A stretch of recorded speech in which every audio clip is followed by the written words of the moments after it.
کہ جب آپ اتنے پرفیکٹ ہیں کیوں اہل حدیث لوگوں نے الگ مسجدیں بنائی؟ کبھی فرصت سے سن لینا، بڑی ہے داستاں میری، اے وہ جہنم کے حقدار ہے، کھڑکیوں سے باہر پھینکا گیا، یہ عذاب تک اہل الحدیث نے برداشت کیا، چاہے وہ حنفی بھائی ہو، شافی ہو، مالکی ہو، حنبلی ہو، ہم سب ایک تھے، ایک ہیں، ایک رہیں گے۔ سائنس اور ٹیکنالوجی کی اسٹڈی کتنی ضروری ہے ایک مسلمان کے لیے، مسلمان کمیونٹی کے لیے؟ قبرستان میں دفن کرنے کا اجازت نہیں دیا جاتا ہے، اس کو یہ تک احساس نہ ہو کہ اگر والدین کے بغیر میرا وجود نہیں ہے تو اس کائنات کا وجود اللہ کے بغیر کیسے پاسبل ہے، کہ وہ دائرے اسلام سے خارج نہ ہو۔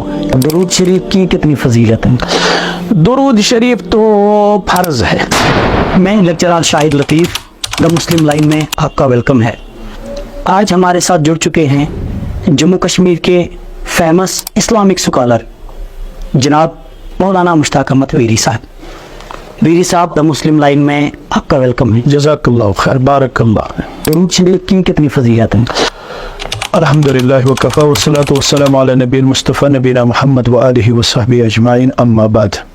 سب سے پہلے اللہ بزرگ برتر کے لیے تمام قسم کی حمد و ثنا، حمد و تعریف، درود و سلام ہو پیارے نبی حضرت محمد صلی اللہ علیہ وسلم کی ذات اقدس و اطہر پر۔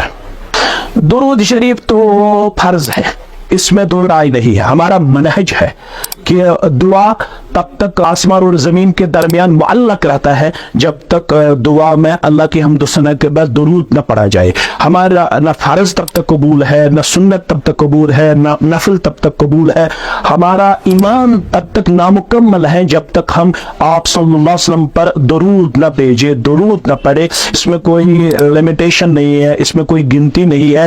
یہ انسان کو، مسلمان کو اپنا وظیفہ بنانا چاہیے، اٹھتے بیٹھتے سوتے جاگتے آپ صلی اللہ علیہ وسلم پر درود پڑھنا چاہیے۔ یہ ہمارا طر امتیاز ہے کہ ہم وہی الفاظ درود میں پیش کرتے ہیں جو آپ صلی اللہ علیہ وسلم کو خود سکھائے۔ ویری صاحب، پورے جموں کشمیر میں اور جموں کشمیر کے باہر بھی ایون، چاہے ہم بات کریں بریلویوں کی، چاہے دیوبندیوں کی بات کریں، یا جماعت اسلام کی بات کریں، یا کسی اور گروپ کی بات کریں، لیکن ویری صاحب آپ کو پسند کرتے ہیں۔ میں نے خود بھی ایکسپیرینس کیا، آپ کا وہ سنتے ہیں سوشل میڈیا پہ، تو اس چیز کو آپ کتنی بڑی اچیومنٹ سمجھتے ہیں؟ اس میں سب سے پہلے ذالک فضل اللہ یؤتیہ من یشاء، یہ اللہ کا فضل و احسان ہے کہ لوگ ہماری بات سنتے ہیں اور پسند کرتے ہیں۔ دراصل یہ نہ میرا کوئی کمال ہے، بلکہ یہ اللہ کی طرف سے ہم پہ بہت بڑا احسان ہے کہ لوگ کتاب و سنت کو سمجھنے میں اپنے آپ کو آج بہت ہی زیادہ سنجیدہ پیش کرتے ہیں، کیونکہ قرآن میں اللہ بزرگ برتر نے، احادیث میں اللہ بزرگ برتر نے ایسی کشش رکھی ہے جس کے سامنے بھی کتاب و سنت اچھے ڈھنگ سے پیش کیا جاتا ہے۔ مسلمان ہونے کے ناطے ان کا انر اس چیز کو قبول کرنے کے لیے انکنڈیشنل تیار ہوتا ہے، کیونکہ یہ فطرت پر مبنی دین ہے۔ جس مسلمان کے سامنے باب سنت کا حوالہ دیا جاتا ہے، جیسے ہمیں اللہ کہتا ہے ادعو الی سبیل ربک بالحکمہ، آپ کو لوگوں کو دعوت دینی ہے، لیکن اس میں حکمت کا پہلو آپ کو لازمی ملحوظ رکھنا ہے۔ اس کے ساتھ ساتھ والموعظۃ الحسنہ، بڑے ہی اچھے طریقے سے ان کو وعظ و نصیحت کرنا ہے۔ تیسرا سٹیپ ہے وجادلہم باللتی ہی احسن، اگر کسی جگہ آپ کو بحث و تمہیز سے بھی کام لینا پڑے، اس میں بھی آپ کو بہت ہی زیادہ حسن سلوک کا یہاں پہ اللہ کی طرف سے تاکید و حکم کیا جاتا ہے۔ ہمیں کسی بھی صورت میں ایک دوسرے کے تئیں جھگڑا یا برا کسی بھی صورت میں کرنے کا نہ حکم دیا گیا ہے، نہ اس کی اجازت ہمیں دی گئی ہے۔ ہمیں ہر ایک کے ساتھ وقولوا للناس حسنا، ہمیں یہاں تک کہا جاتا ہے کہ اگر آپ کو عام انسان کے ساتھ بھی کوئی بات کرنی ہو، اس میں بھی جو ڈنگ ہونا چاہیے وہ بلائی کا ہونا چاہیے، وہ خیر پر مبنی ہونا چاہیے، اس میں آپ کو تڑپ ہونی چاہیے کہ یہ بلائی کی طرف آئے، یہ ہدایت کی طرف آئے، یہ اچھائی کی طرف آئے، یہ کتاب و سنت کی طرف اپنے آپ کو گامزن پیش کرے۔ اس کے لیے ہمیں پیغمبر کریم صلی اللہ علیہ وسلم کا اسوہ کاملہ کافی و شافی ہے۔ آپ صلی اللہ علیہ وسلم پہ جو پتھر برساتے تھے، ان کے ساتھ بھی آپ کا جو طریقہ کار رہا ہے وہ اظہم من الشمس کی طرح تابناک اور واضح ہے۔ رسول اللہ صلی اللہ علیہ وسلم نے بڑے دشمن کے ساتھ بھی حسن سلوک پیش کیا، رحمت للعالمین کا عملی کردار پیش کیا، اور وہ بھی اس دین کو اپنانے اور عملانے کے لیے اس کردار کو دیکھ کے تیار ہو گئی، یہ ہمارے لیے اسوہ کاملہ ہے۔ ہمیں کسی بھی صورت میں کسی بھی مسلمان یا کسی بھی انسان کے ساتھ ناروا سلوک اختیار کرنے کا نہ اجازت دیا گیا ہے، نہ ہمیں یہ تعلیم دی گئی ہے۔ جہاں تک میں نے اس چھوٹے سمے میں ریسرچ کیا، توحید پہ کمپرومائز نہیں کر سکتے، اور جو نماز ہے نماز کے پابند ہے۔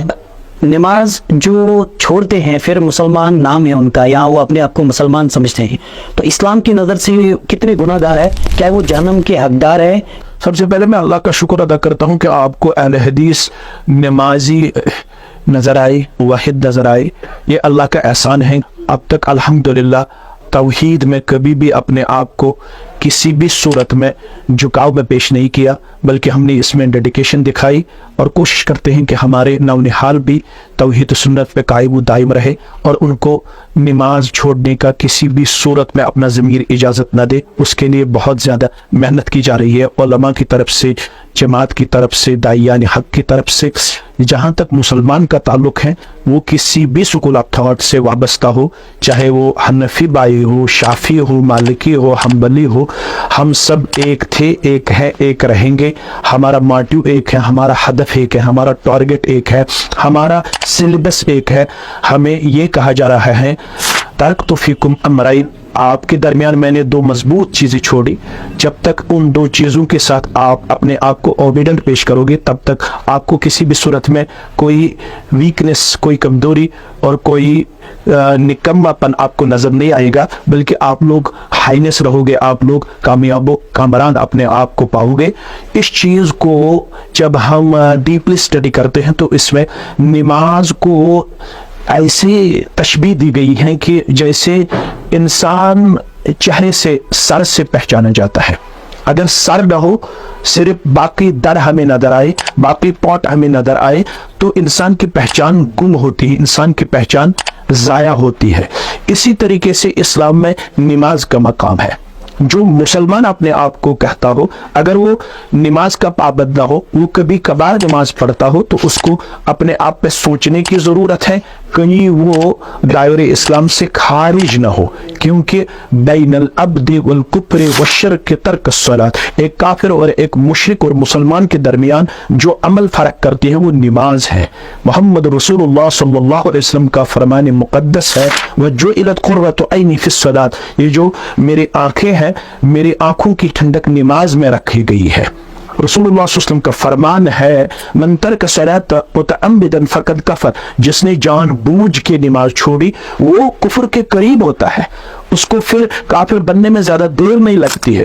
اس لیے سوچنا چاہیے کہ یہ میں عبداللہ ہو کے، عبد الرحمن ہو کے، فاطمہ ہو کے، کلثوم ہو کے، مشتاق احمد، فاروق احمد نام رکھنے کے باوجود میں اگر اپنے آپ کو کافرانہ کردار میں پاؤں تو یہ ہمارے لیے ٹوٹلی انفارچونیٹ ہے، یہ پوری امت کے لیے انفارچونیٹ ہے، بدقسمتی ہے۔ لہٰذا ہمیں یہ کہا جا رہا ہے مروا اولادکم بالصلاۃ وہم ابناء سبع سنین، جب آپ کا بچہ 7 سال کا ہو جائے اسی عمر سے بچے کو نماز کی طرف ہمیں لگانا ہے، یہ ہمیں اسلامی تعلیم دی گئی ہے۔ وَضْرِبُوهُمْ عَلَيْهَا وَهُمْ 10 سنین، اگر 10 سال کا ہوتے ہوئے میرا بچہ اور میری بچی نماز نہ پڑھے تو ہمیں پھر اس کو پنشمنٹ دینے کا اختیار دیا گیا ہے، پنشمنٹ سزا دینے کا ہمیں یہاں پہ حدیث میں اختیار دیا گیا ہے۔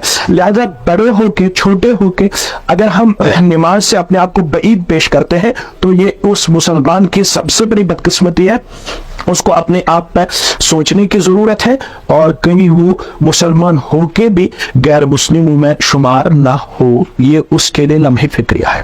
مطلب بے نمازی یا توبہ کے بغیر مر گیا، اللہ نہ کرے تو پھر بنیادی طور پر سورہ توبہ میں یہی کہا گیا ہے فَإِن تَابُوا وَأَقَامُوا الصَّلَاةَ وَآتَوُا الزَّكَاةَ فَإِخْوَانُكُمْ فِي الدِّينِ، جب کوئی توبہ کرتا ہے، اس کے بعد نماز قائم کرتا ہے، اس کے بعد زکوٰۃ دیتا ہے، وہی آپ کا اسلامی بھائی ہے۔